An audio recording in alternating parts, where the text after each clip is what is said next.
Allahumma salli ala Sayyidina Muhammadin abdika wa nabiyyika wa rasulika nabiyyil ummiyi wa ala alihi wa sahbihi wa sallim taslima biqadri azamati dhatika fi kulli waqtin wa hayyin. Bismillahirrahmanirrahim. Saudaraku yang dirahmati oleh Allah Subhanahu wa ta'ala, Sayyid Abu Bakar bin Syekh As-Syaqaf Ba'alawi pernah bertanya, bagaimanakah hukum bisikan-bisikan yang melintas di dalam hati seseorang yang wasyil sudah sampai kepada Allah, mendapat kedudukan di sisi Allah? Apakah dia harus menolak bisikan-bisikan tersebut dan hanya bersandar kepada bisikan Allah, atau apa yang mesti dia lakukan?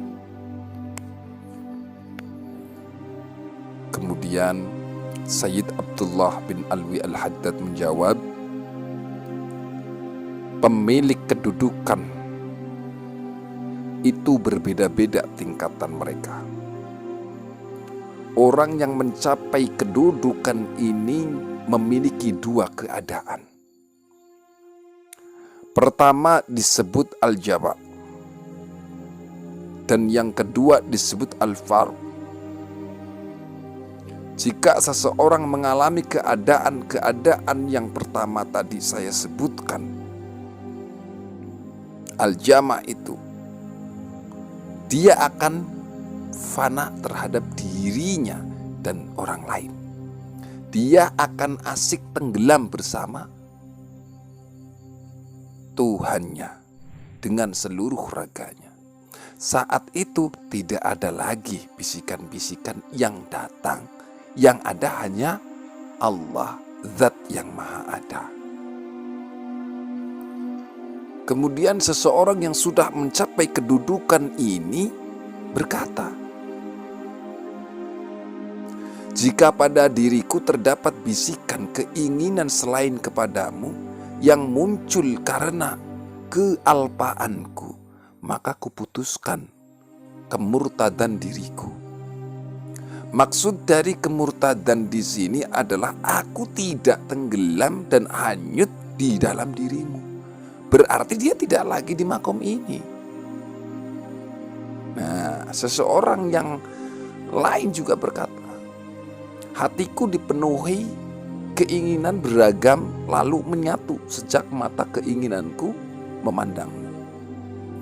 Adapun bisikan-bisikan yang bermacam-macam itu muncul disebabkan oleh pikiran-pikiran yang bercabang dan halangan-halangan yang banyak di dalam diri. Hal yang seperti ini itu tidak dialami oleh seseorang yang sudah usul, artinya sampai kepada Allah Subhanahu wa ta'ala. Karena dia telah menyatukan pikiran dan kalbunya hanya untuk kepada Allah semata. Jadi keadaan ini diisyaratkan oleh Rasulullah Sallallahu Alaihi Wasallam.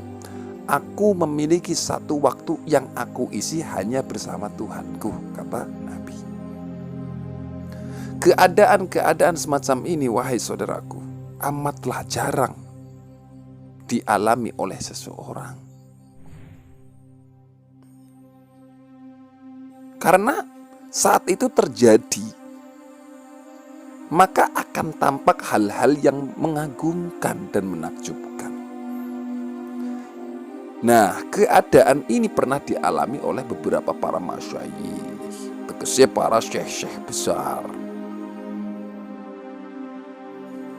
Ya, pernah dialami oleh para masyayikh di Irak selama 7 tahun lamanya. Lalu beliau tersadar sejenak sebelum akhirnya kembali tenggelam dalam keadaan ini selama 7 tahun berikutnya. Selama berada pada makom ini, dia tidak makan, dia tidak minum, dia tidak tidur, dia tidak sholat, akan tetapi tetap berdiri tegak di tanah lapang sambil menengadahkan pandangan matanya ke arah langit. Kami juga pernah mendengar sebuah cerita tentang beberapa masyayikh di Mesir.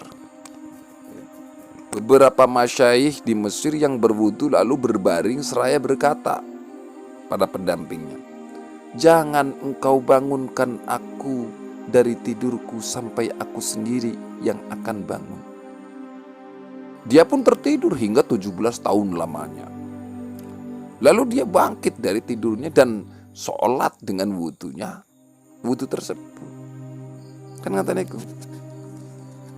Kemudian para arif billah merindukan keadaan al-jama ini. Sedangkan Allah Subhanahu wa ta'ala karena rasa kasih sayangnya memindahkan mereka dari keadaan ini agar mereka tetap dan menjalankan kewajiban-kewajiban mereka dan terhindar dari rusaknya fisik dan hancurnya persendian mereka.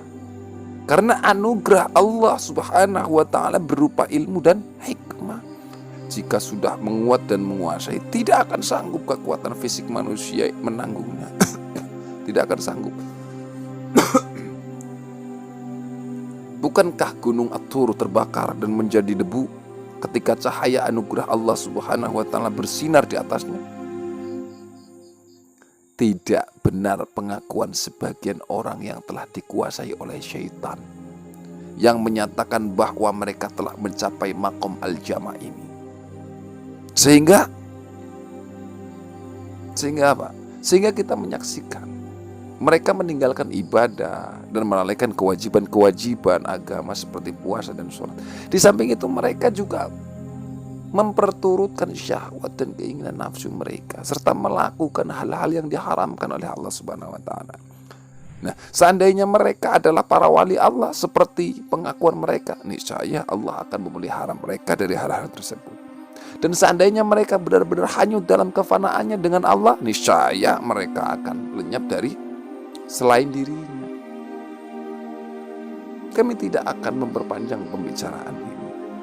Walaupun masalah ini adalah masalah yang sangat luas pembahasannya, bahkan banyak orang yang tergelincir pemahamannya saat membahas hal ini. Karena ini adalah termasuk masalah yang sangat rumit dan sulit dipahami oleh akal manusia. Apalagi koyo hanya dengan pikiran-pikiran belaka. Enten niku, saudaraku yang dirahmati Allah Subhanahu wa ta'ala. Kemudian yang kedua adalah mengenai keadaan fard. Seseorang yang telah mencapai akan selalu mendapatkan perlindungan dari Allah Subhanahu wa ta'ala. Dan penglihatan dan pandangannya, inayahnya, saat itulah akan muncul bisikan Rabbani, bisikan Allah yang disebut di kalangan sufi dengan istilah izin. Dan bisikan malaikat mereka menyebutnya sebagai ilham. Dan mereka tidak melaksanakan bisikan-bisikan itu kecuali sesuai dengan tuntunan Al-Quran dan Al-Hadis. Adapun al-khatir, asy-syaitani atau bisikan-bisikan syaitan, hal itu tidak ada pada diri mereka. Pada diri orang-orang yang masuk dalam keadaan fard itu tadi. Karena syaitan tidak sanggup mendekati hati orang yang sudah wusul kepada Allah dan selalu disinari dengan cahaya ma'rifatnya. Bahkan terkadang setan justru tunduk kepada orang-orang yang telah wusul ilallah, seperti yang pernah dialami oleh Rasulullah sallallahu alaihi wasallam. Rasulullah sallallahu alaihi wasallam bersabda, "Aku juga mendapat godaan syaitan, namun Allah Ta'ala ini menolongku hingga dia setan menyerah dan tidak memerintah kecuali suatu kebaikan." Itu kata Nabi. Nah, sedangkan mengenai al-khatir an-nafsani atau bisikan-bisikan nafsu, hal ini amat mustahil ada pada diri orang yang telah sampai wusul kepada Allah. Karena jiwa orang yang wusul telah merasa tentram dan tenang bersama Allah, serta senantiasa dekat dan tunduk hanya kepada Allah. Allah menyeru serta memanggilnya hingga jiwa itu datang kembali kepadanya. Lalu Allah memasukkannya ke dalam golongan hamba-hambanya dan menempatkan mereka di dalam surga yang luas, seluas-luasnya, seluas langit dan bumi, dan hanya disediakan untuk hamba-hamba yang bertakwa. Kan kata niku. Ya, semoga bisa bermanfaat. Amin Allahumma amin.